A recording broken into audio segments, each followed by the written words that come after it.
Hello, it's Mr. Colley, and today I'm going to read about the Roaring '20s. The main idea: the post-war recession soon gave way to a prosperous economy built on consumer spending, but not all segments of society benefited from the boom. A new world of advertising. Despite the social anxiety and turmoil of the post-war years, the United States economy began to recover during the 1920s. Factory output returned to its pre-war levels, and the unemployment rate fell from 12% of the labor force in 1922 to only 4% in 1927.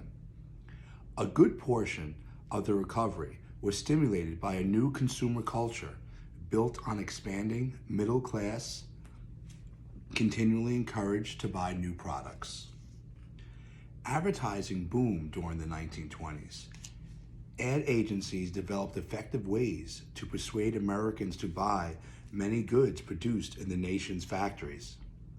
New means of communication, such as the radio, helped advertisers spread their messages and contributed to the development of mass markets, or large numbers of consumers to whom manufacturers can sell goods. Before World War I, about $400 million was spent on advertising annually. That number soared to $2.6 billion by 1929. Advertising, said one industry specialist, literally creates demand for the things of life that raise the standard of living, elevate the taste, changing luxuries into necessities. As advertising was coming into its own, so was a new mass audience, the youth market.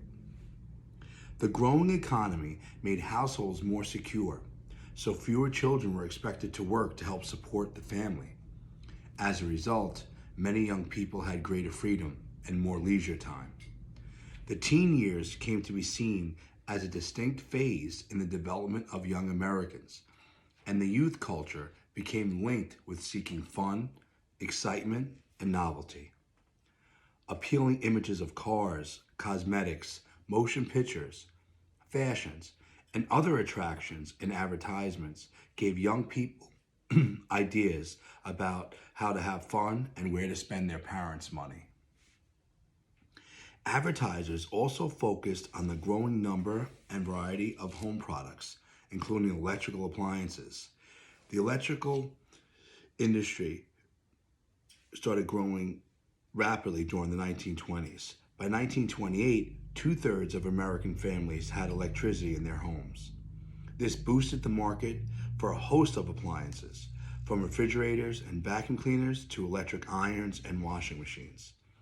Advertisers promised these products would make household work easier than ever and give families more time for leisure and fun. An automobile culture arises. Among the mass consumer goods that emerged during the 1920s, none had a bigger impact on American society than the automobile.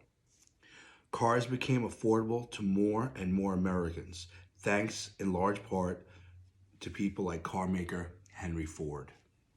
Ford developed a simple and affordable vehicle, the Model T, and he devised an efficient way to mass produce it.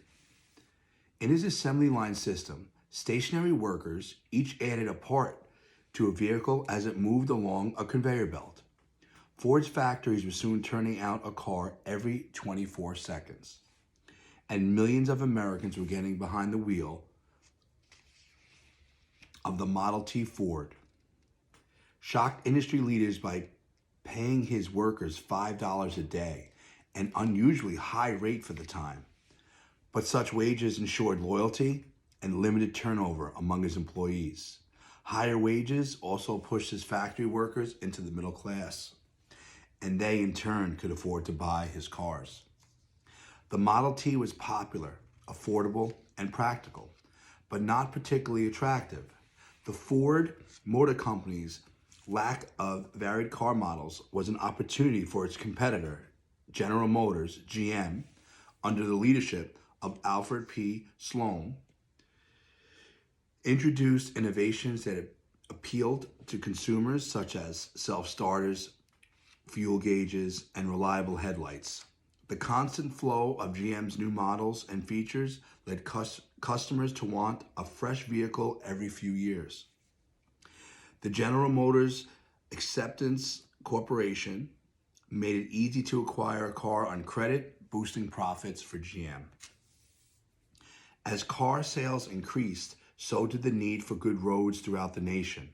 The Federal Highway Act of 1921 left road construction to the states, but it set national standards for concrete surfaces and access to roads.